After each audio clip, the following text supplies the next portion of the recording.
Hello, everybody. Hello, organizers of PsychTech. Thank you very much for inviting me to participate. It's an honor to be here, a pleasure. Thank you, Deborah.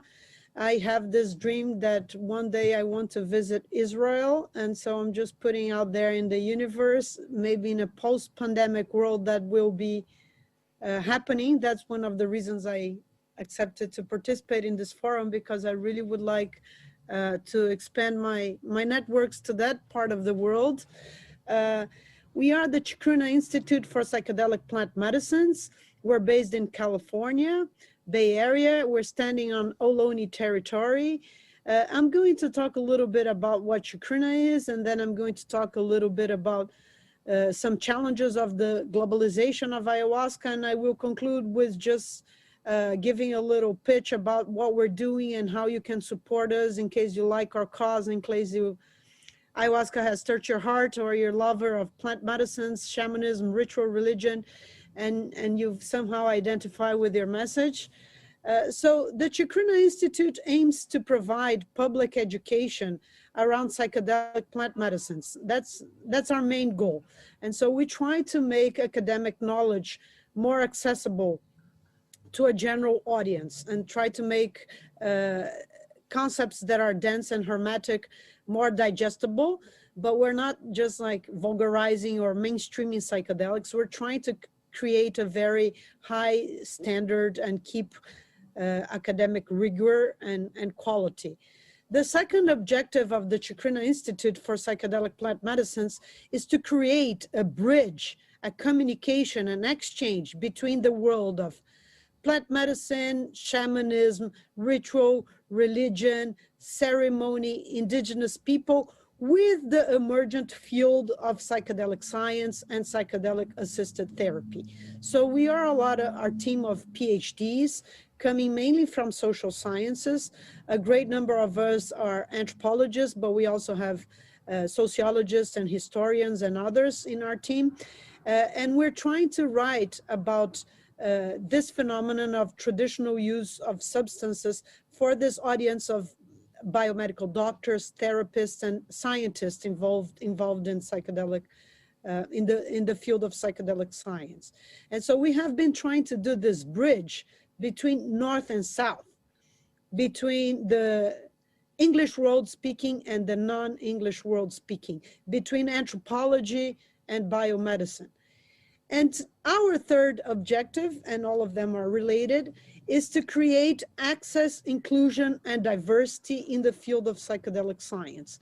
So we like to platform and to give visibility and to empower the voices of women, of queer people, of indigenous people, of people from the global south, of non-English speaking folks. A lot of our conferences have figured our stars are black and brown folks, and are folks that come from indigenous people, or speakers from Brazil, from Mexico, from Peru. And we try to diversify this field, and we have been creating a series of materials and educational resources on how to create inclusion and diversity. I also recommend reading our special edition on creating diversity, equity, and access in the field of psychedelic science. I co-edited with Dr. Monica Williams, who's a super intelligent, amazing researcher, and she's an expert on racism, and we published this in the Journal of Psychedelic Studies.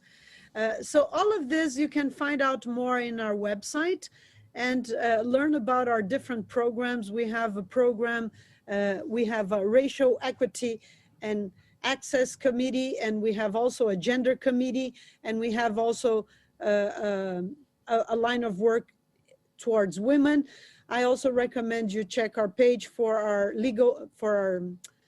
committee, the Council for the Protection of Sacred Plants. We're talking about legal aspects and conservation of plants. And we have a bulk of our work is related to ayahuasca, which I will talk a little bit here now. And it's a bit hard for me to talk about it because it's really at the core of my trajectory. On November 1st, in a few days, I will be making my 24th anniversary of my first glass of ayahuasca, which I happily took in Brazil, my home country, when I was 26 years old. And drinking ayahuasca has really changed my life and influenced um, my spiritual and professional path. And it has been an incredible journey. And as some of you might know, chacruna is a quechua word for the leaf that makes ayahuasca. So we have named our institute. The Chacruna Institute is a tribute to ayahuasca. We consider ayahuasca our teacher, our friend, our ally, and we try to uh, keep this spiritual connection alive. Drink ayahuasca. Ayahuasca inspires our work, uh, and also we try to be truthful to the traditional people that stewards this medicine for hundreds of years. And so the Chacruna Institute have been doing some work to mitigate the impacts of the globalization of ayahuasca and try to create some harm reduction. So the genie is out of the bottle. As we speak in this moment, there's probably dozens and dozens of gallons of ayahuasca being brewed all over the Amazon for exportation. It's a fact. There's each new week, there's a new celebrity, a new mainstream video, a new TV show, a new startup, a new documentary, a new blog post, a new PhD student. Ayahuasca has really spread all over the planet. And so what are some of the main challenges that this expansion involves, and what can we do to try to do better? Because just to sit back and criticize or lament or feel resentful is not going to help. And so we're trying to do a public policy and health policy influence on the way that this expansion happens. What are some of the main challenges involving the globalization of ayahuasca? Of course, one of the biggest ones is the topic of sustainability. As some regions of Peru, it gets harder and harder to find the vine. Although some groups plant, still apparently the levels to which we plant are not as fast as the levels we are consuming.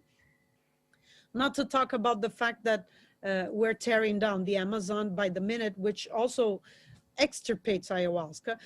We also have a lot of problems related to legal issues, as ayahuasca has DMT, which is a prescribed substance. And although the INCB has stated explicitly that it doesn't consider ayahuasca to be a preparation of DMT, and therefore it shouldn't be controlled, several national states diverge with this international interpretation and have persecuted ayahuasca using groups.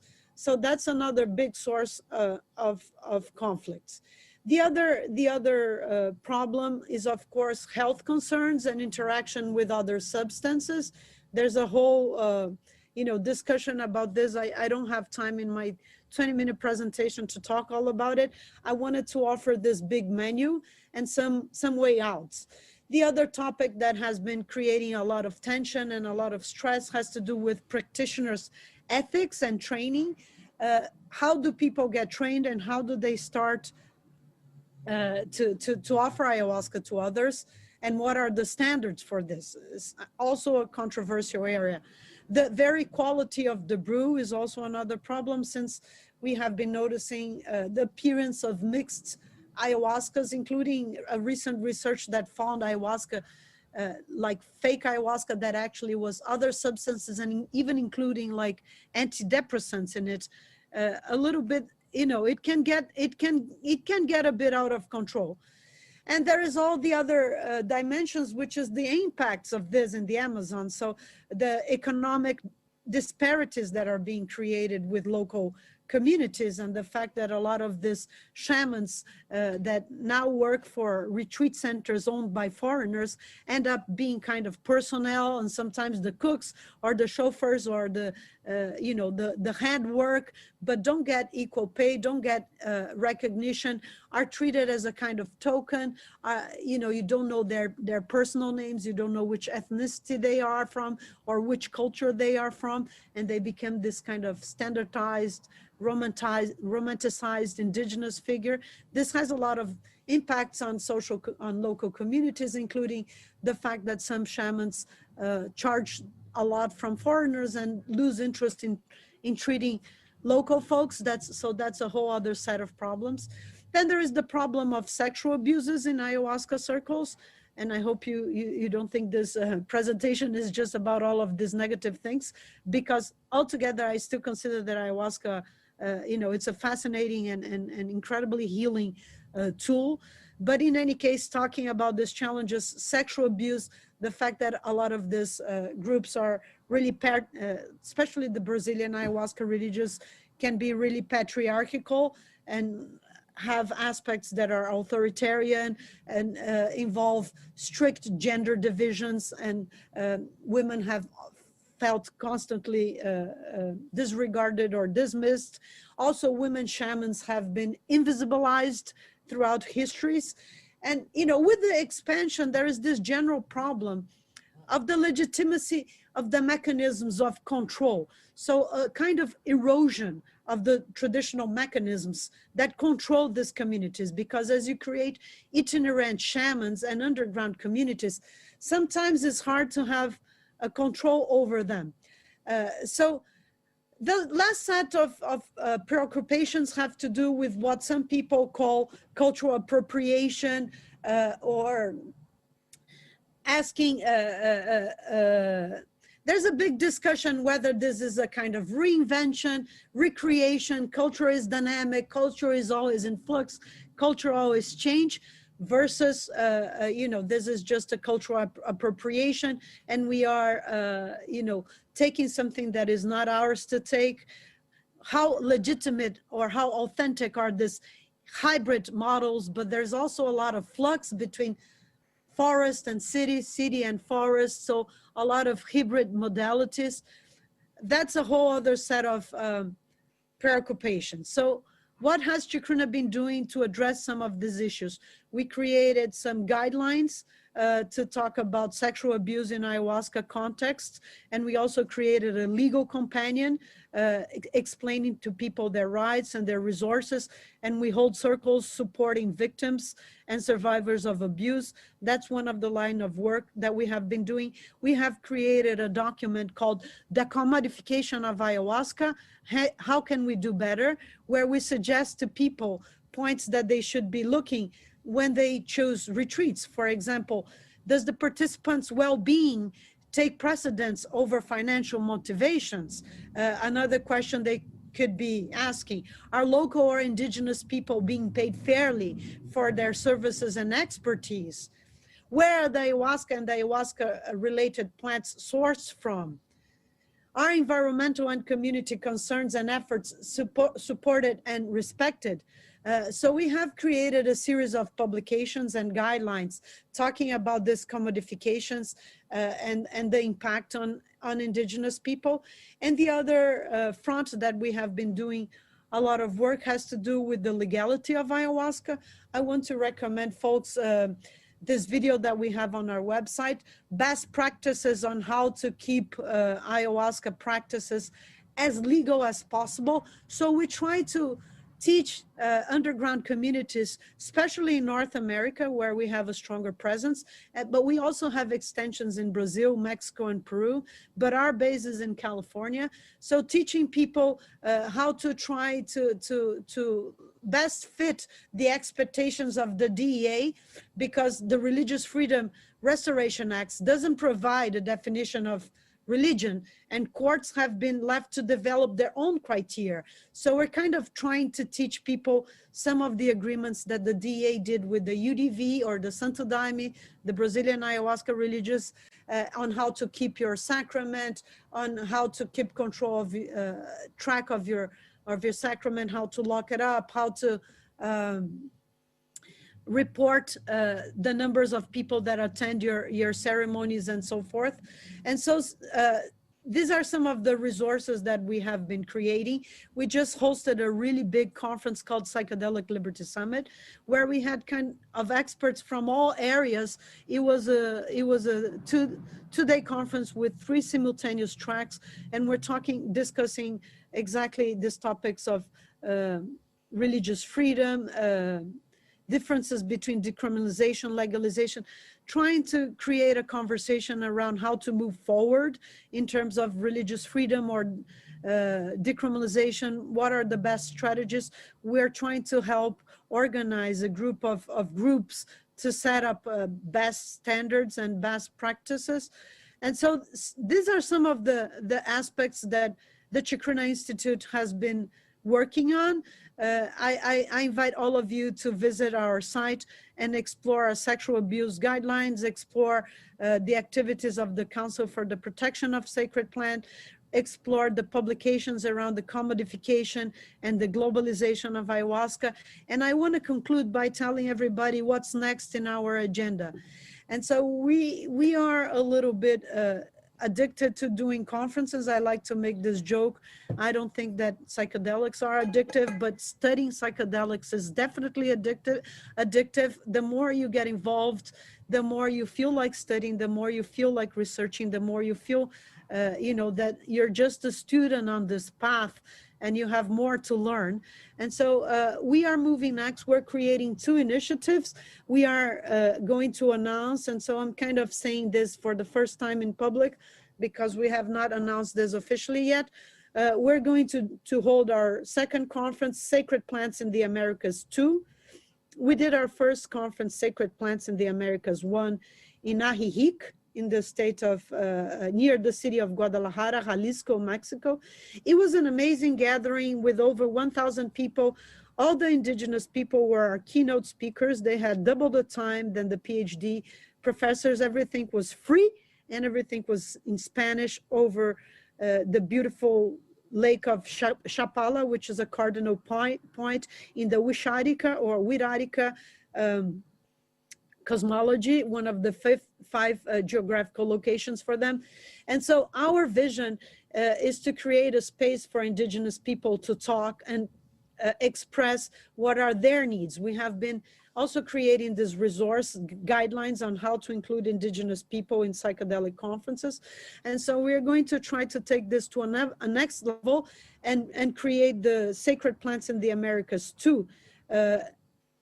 Probably online, unfortunately, at this point, next April, but trying to give more visibility to indigenous people, promoting and elevating their voices and making them be part of the committee that organizes and thinks the structural issues.